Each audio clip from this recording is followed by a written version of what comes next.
you add daycare to your rent, that's the one thing that can actually get you broke. So you need to consider your income if you're going to use daycare. So you basically need to apply for daycare the moment you're pregnant. Pregnancy is only 9 months. Daycare wait time is at least 12 to 18 months sometimes. If you are new to my channel, my name is Jess and I'm glad that you're here today. You can decide to subscribe to my channel by hitting the subscribe button. So childcare in the Netherlands. Let me say really quickly that these are my personal opinions. Anything I share here is not an expert's view. It's Jess's experience and Jess's personal opinions. Period. Let's start with the babies, the younger toddlers. Number one, preschools or daycare. You can decide to put your child in a preschool/daycare. This is like the nursery where you put them before they actually get to school age. I know we tend to use preschools and daycares interchangeably, but there's actually a difference between a preschool and daycare. Now, daycare takes babies, takes everyone under the age of 4. Preschools, however, may have a different requirements in terms of age. Preschools typically tend to take children from the ages of 2 to 5, depending on the country, depending on the area, depending on where you're living. But daycares take babies. Daycares are very expensive. You could find yourself paying an average of like 1.7 to 2.3 or 2.4, depending on how many days you're enrolling your child in daycare. So I'll tell you specifically for my child, we pay about 2,100 and something, approximately 2,200, because I've got my son enrolled in daycare 4 days a week. So that's the cost. So imagine if he was going to daycare 5 days a week, it'd be slightly above that as well. So you have to factor in how many days you want to put your child in daycare and what your other options are when your child is not going to daycare.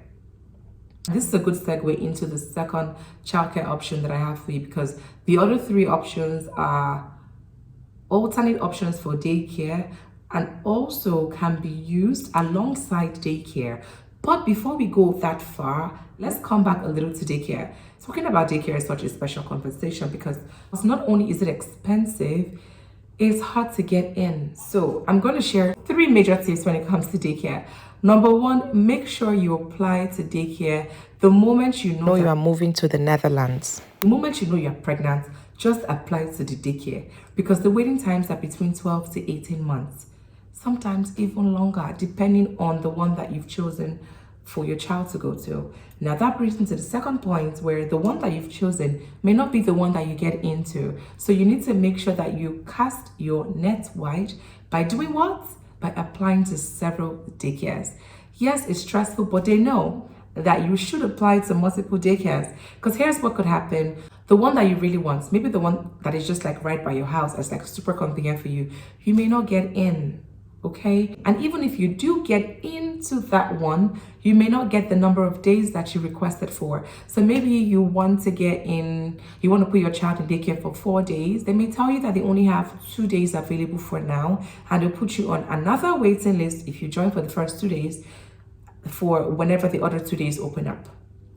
But you can also get those 4 days or even 3 days if you cast your net wider than applying to just 1 or 2 daycares.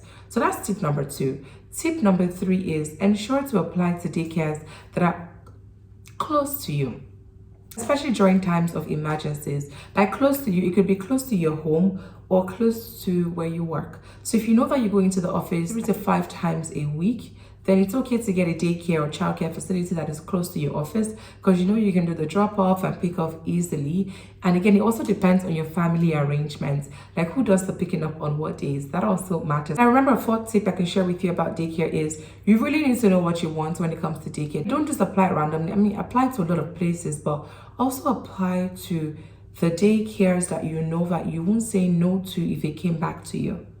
So don't just cast your net wide for casting's sake. Cast them with specificity. Make sure that you are very specific about your needs, what you want. And the beauty about daycares here is you don't have to take anything with you when you're leaving your house, like diapers, food, fruit, snacks. No. All they need from you is a change of clothes for your kid, and they take care of the rest, which is great. So if they have to change their diapers like 5 times, it's not your business, okay? So they provide warm meals, Mostly lunch actually. They don't provide breakfast typically, but they give fruits in the morning. Your child would have one meal during lunch and then lots of snacks in between just before pickup time. So typically people tend to pick up their kids between like 4 to 6. Again, it depends on your schedule. I typically pick up my child like 5. There was a time I went to pick up my son from daycare and he was like, no. Sometimes they have a lot of fun at daycare. And the second option of childcare in the Netherlands is hiring an au pair. Now, the nannies / au pair option or au pair's option, they live with you and they receive a monthly income. This is a full-time job for them. It's a different situation from getting like childminders or like babysitters. These are nannies / au pairs.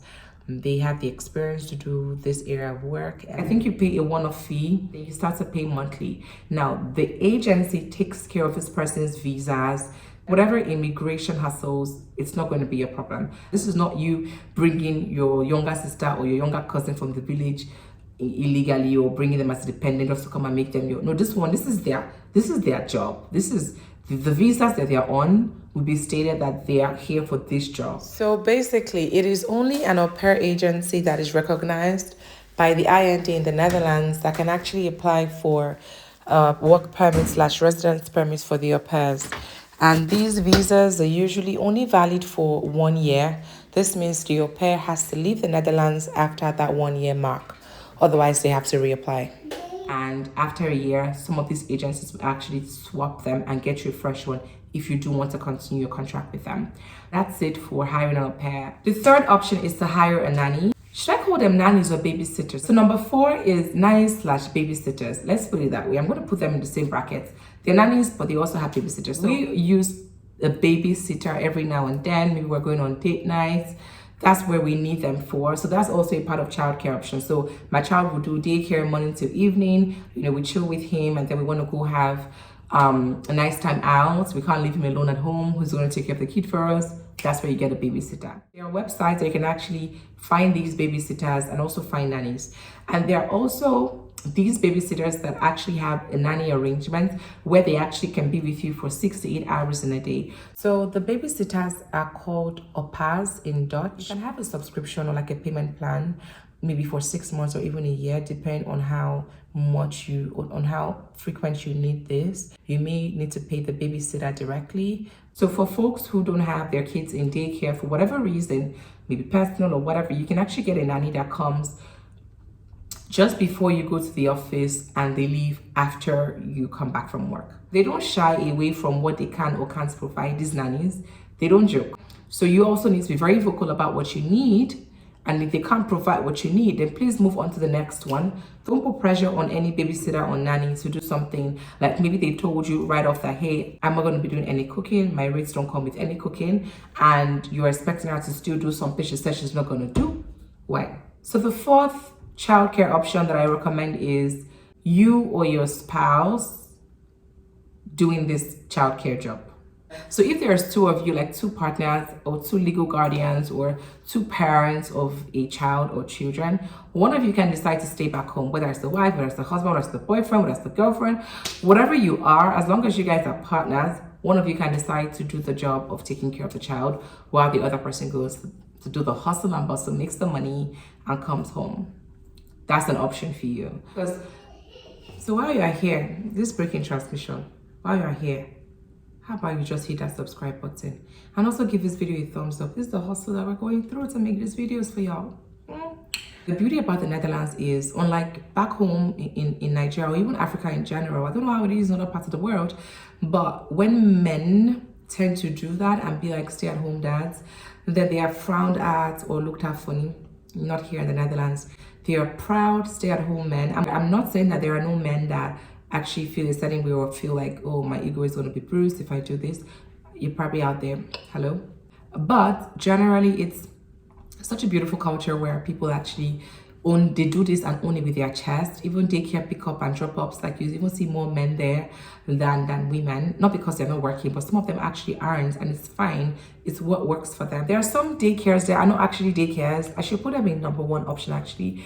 These guys are called I forgot their name in Dutch, They're like sole proprietors of this facility, sometimes in their homes, and they don't take more than say 10 kids or even 5 kids a day, depending on how small the arrangement is. So that's a fifth option for you, especially when getting or finding daycare becomes extremely difficult. These are the guys that you actually can go to. So that's my number 5 option. Add that there is a type of childcare called after school care, and this is specifically for children above school age. So you take your child to school closes quite early. This is where you can leverage the after school care. After school care is like a sort of daycare, but it's daycare for a specific amount of hours after school. So you can actually put your children or your child in after school care, or you can actually get a childminder or a babysitter to come babysit your kid for a specific amount of hours.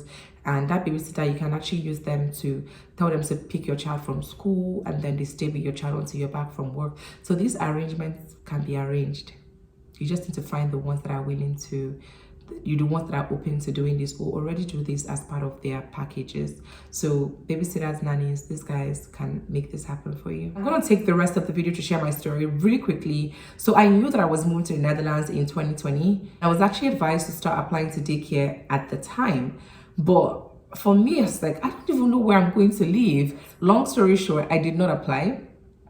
I got here physically before I started to apply. My company had like childcare consultants that worked with us, not to find a daycare, but just give us an idea of what types of daycares are available, how much it costs, the ones that are highly rated, the ones that are Montessori, the ones that are bilingual. Very critical if you're not trying to put your child in a fully Dutch daycare.